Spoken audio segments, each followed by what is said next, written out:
Hello young orthopods. I am back with a new video where I will be taking you through ulnar claw hand and certain popular tests about ulnar clawing. So whenever you are inspecting a case of ulnar claw hand, you can clearly see a hollow in the first web space. This suggests there is atrophy of the dorsal interosseous muscle, and you can see the hollow between the remaining metacarpals also.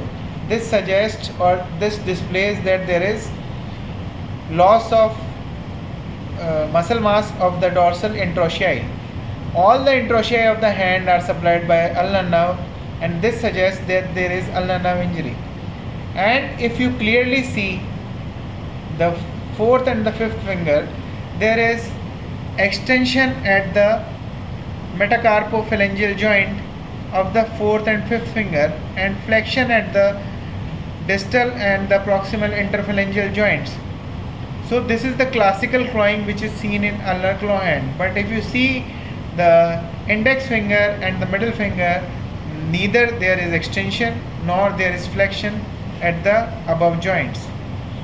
So now as we are seeing the hand from the medial side, we can see the hyperextension of the fifth metacarpophalangeal joint. So this is your fifth metacarpal, this is your proximal phalanx of the fifth finger, and there is clear hyperextension at the metacarpophalangeal joint. But there is flexion at the proximal and the distal interphalangeal joint. So this shows the clawing of the fifth finger. If you similarly look at the fourth finger, there is hyperextension at the fourth metacarpophalangeal joint and flexion at the proximal and the distal interphalangeal joint. So this is how ulnar clawing is visible. So whenever you are starting the examination, you have to tell the patient that he has to hold the card between the lateral border of the index finger and the first metacarpal and the medial border of the thumb with both his hands. So this is the examiner's hand and this is the patient's hand. So as I say pull, the examiner will try to pull the card and patient will resist pull. So the patient is trying to resist the pull force by flexing his distal interphalangeal joint of the right thumb here. So this suggests the patient is trying to engage the flexor pollicis longus muscle, which is supplied by the median nerve.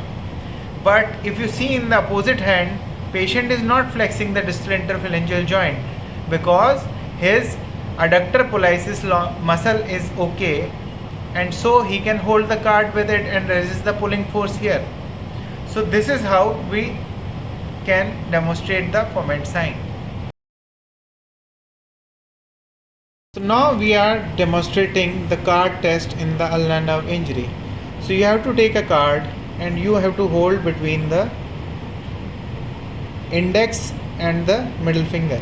It can be middle finger and the ring finger also, or it can be ring finger and the little finger also. This adduction is the work of dorsal interosseous muscle, and which are all supplied by ulnar nerve. So it doesn't matter you are holding it between the whichever finger it is. So the care which you have to take is the finger which is engaged by the examiner has to be the finger engaged by the patient. So now this is the patient's hand, you can see the hollow, and this is the examiner's hand, and both are holding in the same hand with the same fingers. So when the examiner is pulling the card, pull, the patient is unable to prevent this pulling force because the adductors have stopped working. So this is how card test is performed in ulnar nerve injury.